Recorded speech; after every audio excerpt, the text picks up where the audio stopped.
पौलचे थेसलोनिकाकरांस पहिले पत्र यातून घेतलेले वाचन. बंधूंनो, काळ आणि समय याविषयी तुम्हाला काही लिहिण्याची गरज नाही, कारण तुम्हाला स्वतःला पक्के माहित आहे की जसा रात्री चोर येतो तसाच प्रभूचा दिवस येतो. शांती आहे, निर्भय आहे असे ते म्हणतात, तेव्हा गरोदर स्त्रीला ज्याप्रमाणे अकस्मात वेदना होतात त्याप्रमाणे त्यांचा अकस्मात नाश होतो आणि ते निभावणारच नाहीत.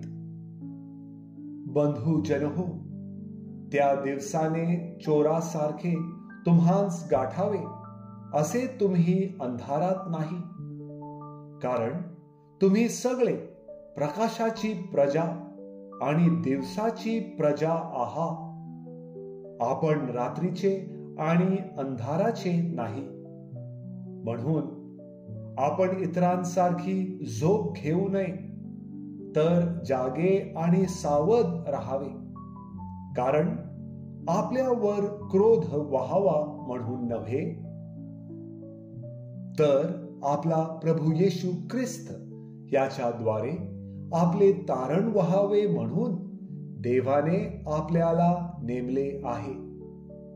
प्रभू येशू ख्रिस्त आपणासाठी मरण पावला, यासाठी की आपण जागे असलो किंवा झोप घेत असलो तरी आपण त्याच्या बरोबर जिवंत असावे.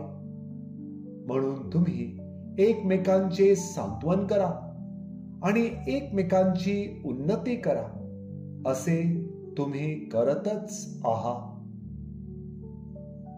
प्रभूचा शब्द. देवाला धन्यवाद.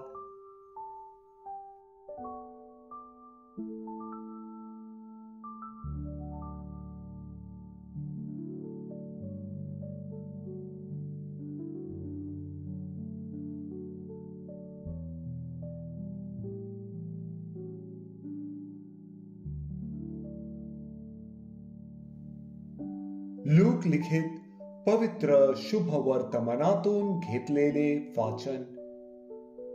येशू गालिलातील कफरनहूम गावी खाली आला.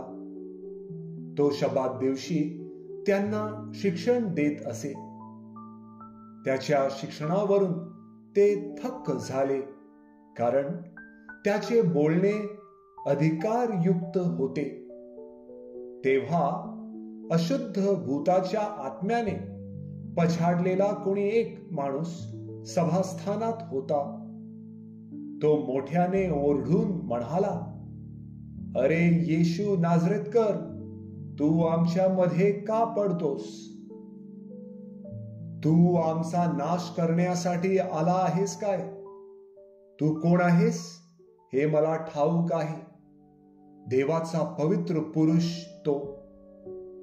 तेव्हा येशू त्याला धमकावून म्हणाला, गप्प राहा आणि ह्याच्यातून निघ.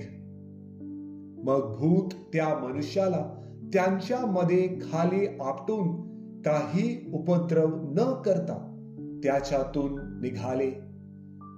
तेव्हा सर्वजण विस्मित होऊन एकमेकांस म्हणू लागले, काय हे बोलणे? ह्या अधिकाराने आणि सामर्थ्याने अशुद्ध आत्म्यांना आज्ञा करतो आणि ते निघून जातात. नंतर त्याच्या विषयीची ख्याती चहूकडील प्रदेशात पसरत गेली.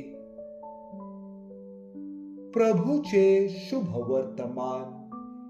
हे प्रभू येशू ख्रिस्ता, तुझी स्तुती असो.